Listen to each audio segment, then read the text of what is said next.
যে ফেব্রুয়ারিতে নির্বাচন হবে এবং নির্বাচনের যত প্রয়োজন আমাদের লোকবল, ল এনফোর্সমেন্ট এজেন্সি, প্রশাসন সবার সাথে যোগাযোগ আছে এবং আমরা এভাবে এগোচ্ছি। প্রতীকও প্রায় বরাদ্দ, পুরনো যারা দল আছে নতুন দলদের সাথে আলোচনা হচ্ছে। আমাদের উপস্থিতি 100 এবং আমরা আশা করি এই নির্বাচনটা fair, free, inclusive, impartial election will be held. আমরা এটা করার জন্য প্রস্তুতি নিচ্ছি এবং আমরা আশাবাদী ফেব্রুয়ারিতে আমরা নির্বাচন দিয়ে আমরা একটা নির্বাচিত সরকারকে, ম্যান্ডেট প্রাপ্ত একটা গভর্নমেন্টকে দায়িত্ব হস্তান্তর করব। এতে আমাদের কনস্টিটিউশনাল কন্টিনিউটিটা, সাংবিধানিক যে ধারাবাহিকতা, এটা রক্ষা পাবে।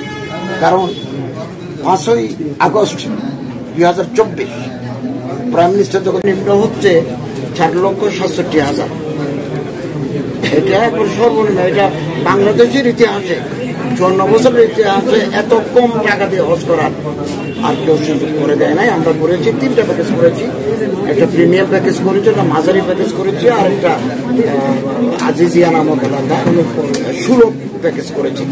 এবং বিমান ভাড়া আপনি আশ্চর্য হবেন, 2023 সালে বিমান ভাড়া ছিল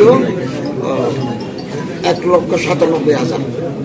24 সালে আমি নেগোসিয়েট করে বারবার মিটিং করে বিমান ও পর্যটন মন্ত্রণালয়ের মাননীয় মন্ত্রী, মাননীয় সাথে আলাপ করে এটা নিয়ে এসেছি 1,67,000।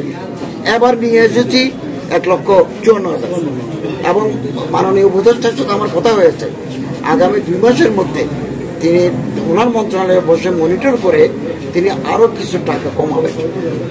তাহলে কমালে আমি এগুলো হাজিদেরকে ফেরত দেব।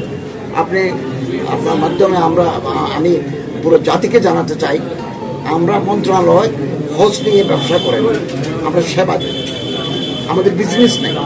আমরা 1 লক্ষ হাজিকে, 87,000, প্রায় 1 লক্ষ হাজিকে আমরা 1 কোটি টাকার মেডিসিন দিই।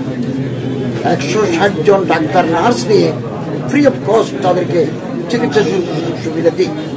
10 কোটি টাকা খরচ করে মেনিনজাইটিস এবং ইনফ্লুয়েঞ্জার টিকা দিই।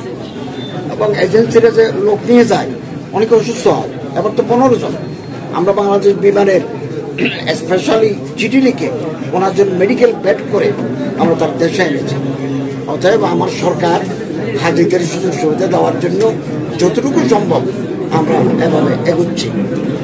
আরো কমাতে পারতাম, পানির জাহাজ যোগে যদি হাজিদেরকে নিতে পারতাম, বিমানের 40% কমে যেত। আমি ব্যক্তিগতভাবে সৌদি হজ এবং ওমরা মন্ত্রীর সাথে ভাবার কথা বলেছি, চিঠি দিয়েছি, উনি রাজি হয়েছেন। কিন্তু আমার দেশে, বাংলাদেশে জাহাজ নাই।